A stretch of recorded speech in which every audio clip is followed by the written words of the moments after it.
2024 பாராளுமன்ற தேர்தலில் இந்த கருத்து கணிப்பாளர்கள் நாம் தமிழர் என்ற ஒரு கட்சியுடைய பெயரை சேர்க்கல. இவர்கள் சேர்க்காத போதுதான் நாம் தமிழர் கட்சி 2024 பாராளுமன்ற தேர்தலில் அங்கீகரிக்கப்பட்ட மாநில கட்சியாக மாறினது. உண்மையாவே இவர்கள் கருத்து கணிப்பு சரியான கணிப்பா இருந்தா இல்லைங்க சீமான் அவர்கள் இந்த தேர்தலில் கணிசமான வாக்கு பெறுவார், அங்கீகரிக்கப்பட்ட மாநில கட்சியா நாம் தமிழர் கட்சி வருங்க அப்படின்னு கருத்தை கணித்திருந்தா இவர்கள் நியாயமான ஆளுன்னு சொல்லிட்டு நாம நம்பியிருக்கலாம். கருத்து கணிப்பு நடத்தும் போது அவர்கள் என்ன பண்றாங்கன்னா திமுக கூட்டணி, திமுக பக்கத்தில் இருப்பா அதிமுக, அதன் பக்கத்தில் யாருப்பா தாவேகா தமிழக வெற்றி கழகம்பா விஜய் அவர்களுடைய கட்சி, அதுக்கப்புறம் என்னப்பா அது என்னப்பா எந்த கட்சி பாருங்க தேடுறாங்க. கட்சி அவங்க கண்ணுக்கு தெரியல. கருத்து கணிப்பாளர்களுடைய கண்ணுக்கு தமிழ்நாட்டில் 3வது ஒரு பெரிய கட்சி ஒன்று இருக்கு, ஆனா அந்த கட்சி அவர்கள் கண்ணுக்கு தெரியல. தாவேக்காவை போட மனம் வருது. ஆனா அடுத்து எந்த கட்சி பார்த்து நாம் தமிழரா, நாம் தமிழர் கட்சியெல்லாம் போட முடியாதுப்பா, மற்றவைன்னு போடுங்கப்பான்னு சொல்லிட்டு மற்றவைன்னு போடுறானுங்க. தமிழ் உறவுகள் அனைவருக்கும் வணக்கம். அதாவது மக்களே, நாம் தமிழர் கட்சி மேலே இங்கே பல பேருக்கு வன்மம், அது ஒவ்வொரு நாளும் நம்ம பார்த்துட்டு தான் இருக்கோம். முக்கியமாக தமிழ் தேசிய அரசியலின் எழுச்சி பல பேருக்கு வயிற்றெரிச்சலை கொடுத்துருக்கு. 2010 அண்ணன் சீமான் அவர்கள் கட்சி ஆரம்பிக்கும் போது பல பேர் கிண்டல் அடித்தாங்க. சீமானெல்லாம் கட்சி ஆரம்பிச்சிட்டாருப்பா, சீமான் கட்சி ஆரம்பிச்சிட்டாரு, அவரால் வெல்ல முடியுமா அப்படின்னெல்லாம் பேசுனாங்க. சீமான் என்னப்பா கூட்டணி தான் வைப்பார், திமுக இல்லை அதிமுக இந்த கட்சியோட கூட்டணி வைப்பார், வேறு வழி இல்லைப்பா அப்படின்னு பல பேர் பேசுனாங்க. 2016 சட்டமன்ற தேர்தலில் அண்ணன் சீமான் அவர்கள் நான் தனித்து போட்டியிட போகிறேன்னு அறிவிக்கும் போது பல வாய் பேசியது. அந்த வாயெல்லாம் என்ன பேசியதுன்னா 234 தொகுதியில் சீமான் தனித்து போட்டிடுறாரா, 234 தொகுதியில் வேட்பாளரை நிறுத்துறதுக்கு ஆள் இருக்காங்களா அப்படின்னு கிண்டல் அடித்தாங்க. பல பேர் பேசினாங்க, பல வாய்கள் பேசியது. ஆனால் அண்ணன் சீமான் அவர்கள் 234 வேட்பாளரையும் ஒரே மேடையில் அறிவித்து களத்தில் இறங்கினார். அதன் தொடர்ச்சியாக ஒவ்வொரு முறையும் தேர்தல் வரும்போதெல்லாம் அண்ணன் சீமான் அவர்கள் தொடர்ச்சியாக தேர்தல் களத்தில் எதிர்கொண்டது, மக்களை சந்தித்தது. அதன் பயனாக 2024 பாராளுமன்ற தேர்தலில் மக்கள் நாம் தமிழர் கட்சிக்கு ஒரு அங்கீகாரத்தை கொடுத்தாங்க. அங்கீகரிக்கப்பட்ட மாநில கட்சியாக 3வது பெரிய கட்சியாக நாம் தமிழர் கட்சி உருவெடுத்தது. என்ன சொல்கிறேன்னா, நான் அங்கீகரிக்கப்பட்ட மாநில கட்சியாக நாம் தமிழர் கட்சி மாறியது. ஆனால் 2024 பாராளுமன்ற தேர்தலில் நாம் தமிழர் என்ற பெயரை எந்த ஊடகமும் பயன்படுத்தலை. கருத்து கணிப்புன்னு பேசுகிறாங்க பார்த்தீங்களா, எந்த கருத்து கணிப்பும் அந்த கணிப்பாளர்கள் இருக்காங்க பார்த்தீங்களா, அவர்கள் எந்த மக்கள்கிட்ட தான் கருத்து கேட்குறாங்கன்னு நமக்கு தெரியல. 2024 பாராளுமன்ற தேர்தலில் இந்த கருத்து கணிப்பாளர்கள் நாம் தமிழர் என்ற ஒரு கட்சியுடைய பெயரை சேர்க்கல. இவர்கள் சேர்க்காத போதுதான் நாம் தமிழர் கட்சி 2024 பாராளுமன்ற தேர்தலில் அங்கீகரிக்கப்பட்ட மாநில கட்சியாக மாறினது. உண்மையாவே இவர்கள் கருத்து கணிப்பு சரியான கணிப்பா இருந்தா இல்லைங்க சீமான் அவர்கள் இந்த தேர்தலில் கணிசமான வாக்கு பெறுவார், அங்கீகரிக்கப்பட்ட மாநில கட்சியா நாம் தமிழர் கட்சி வருங்க அப்படின்னு கருத்தை கணித்திருந்தா இவர்கள் நியாயமான ஆளுன்னு சொல்லிட்டு நாம நம்பியிருக்கலாம். ஆனால் நாம் தமிழர் கட்சி பெயரே சேர்க்கல. பெயரே சேர்க்காத ஒரு கட்சி தமிழ்நாட்டில் 3வது பெரிய கட்சியாக அங்கீகரிக்கப்பட்ட மாநில கட்சியாக, ஏன்னா நாம பேசினா நீங்க பெருமை பேசுறீங்கன்னு சொல்லுவாங்க. தேர்தல் ஆணையமே அங்கீகரிச்சிருக்கு, தமிழ்நாட்டில் 3வது பெரிய கட்சி, வாக்கு சதவீதம் வச்சிருக்கு, அங்கீகரிக்கப்பட்ட மாநில கட்சி நாம் தமிழர் கட்சின்னு தேர்தல் ஆணையம் அங்கீகரிச்சிருக்கு. 2024 நாம் தமிழர் என்ற பெயரை போடல. இந்த கருத்து கணிப்பாளர்கள், இந்த ஊடகவியாளர்கள், இந்த நடுநிலை பேசக்கூடிய பல பேர் நாம் தமிழர் பெயரை பயன்படுத்தல. அப்படி இருக்கும்போதே நாம் தமிழர் கட்சி ஒரு இடத்தை பிடிச்சது. ஆனால் இப்போ 2026 சட்டமன்ற தேர்தல் நீங்கள் யோசிச்சு பாருங்க மக்களே, கட்சி அங்கீகாரம் வாங்கிடுச்சு, அங்கீகரிக்கப்பட்ட மாநில கட்சியாக மாறிடுச்சு. இப்போ பல ஊடகங்கள், அதன் பிறகு இந்த கருத்து கணிப்பாளர்கள் பல பேர் என்ன பண்ணுறாங்கன்னா, தேர்தலுக்கு முன்னாடி ஒரு கருத்து கணிப்பு நடத்துனாங்க, அதன் பிறகு தேர்தல் முடிந்ததுக்கு அப்புறம் ஒரு கருத்து கணிப்பு நடத்துனாங்க.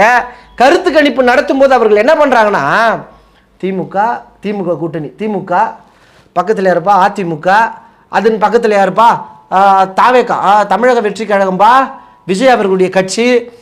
அதுக்கப்புறம் என்னப்பா அது என்னப்பா எந்த கட்சி பாருங்க தேடுறாங்க, கட்சி அவங்க கண்ணுக்கு தெரியல. கருத்து கணிப்பாளர்களுடைய கண்ணுக்கு தமிழ்நாட்டில் 3வது ஒரு பெரிய கட்சி ஒன்று இருக்கு, ஆனால் அந்த கட்சி அவர்கள் கண்ணுக்கு தெரியல. தாவேக்காவை போட மனம் வருது.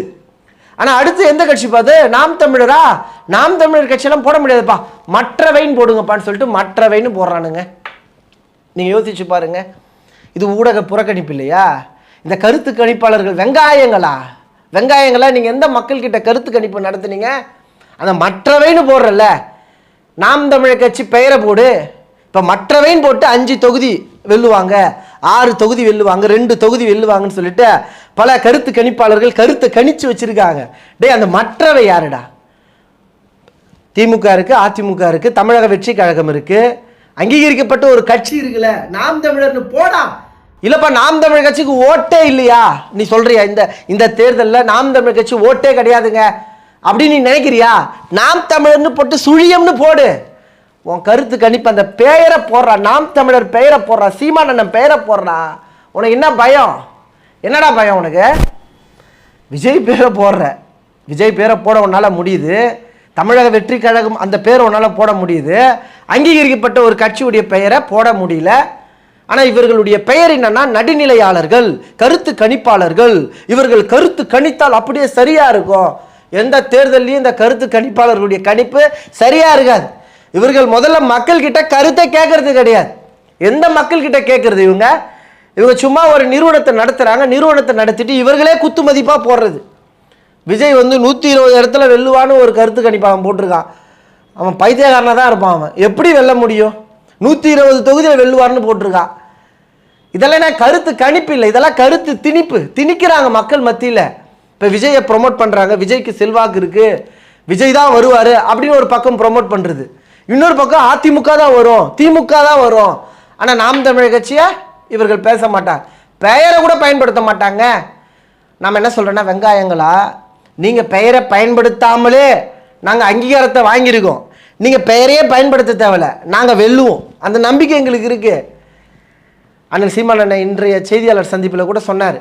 அண்ணன் என்ன பேசுனார்னா, என்ன உனக்கு பிரச்சனை, நாம் தமிழ் கட்சி எவ்வளோ வாக்கு வாங்கும், கருத்து கணிப்பு பெயரை போடு, ஏன் பெயரை கூட நீ போட மாட்டேற? விஜய் வந்துருவார், விஜய் தான் ஜெயிப்பார், ஜெயிச்சுட்டு போட்டுமே. விஜய் ஜெயிச்சா யாருக்கு தோல்வி? நாம் தமிழ் கட்சிக்கு தோல்வியா? திமுக வெற்றி பெற்றா நாம் தமிழ் கட்சிக்கு தோல்வியா? மக்களுக்கு தோல்வி. ஏன் மக்களுக்கு தோல்வினா, இந்த களத்தில் மக்களுக்காக போராடக்கூடிய ஒரு கட்சி, தமிழர் அனைத்து உயிர்களுக்குமான ஒரு அரசியலை பேசக்கூடிய ஒரு கட்சி தமிழ்நாட்டில் இருக்குதுன்னா அது நாம் தமிழ் கட்சி தான். நாளைக்கு தமிழ்நாட்டில் மக்கள் விரோதமான ஒரு திட்டம் கொண்டு வரும்போது அண்ணன் சீமானவருடைய முகத்தை தான் மக்கள் தேடுவாங்க.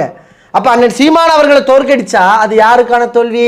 மக்களுக்கான தோல்வியா இல்லையா? மக்களுக்கான தோல்வி தானே.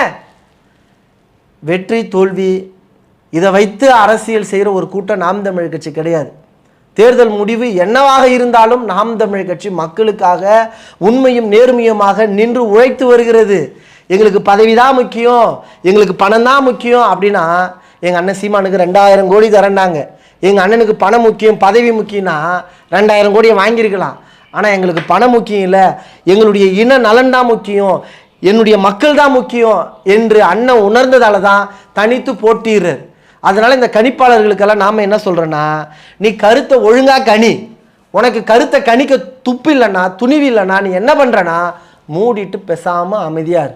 அதை விட்டுட்டு கருத்து கணிக்கிறன்ற பேரில் கருத்து திணிப்பு செய்யக்கூடாது.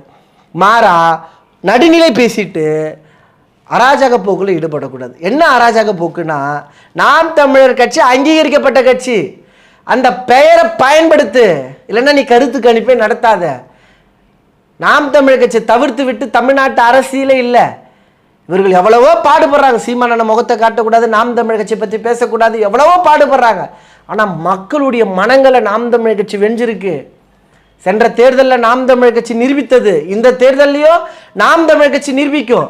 அதனால கருத்து கணிப்பு நடத்துங்க, கருத்து திணிப்பு நடத்தாதீங்க.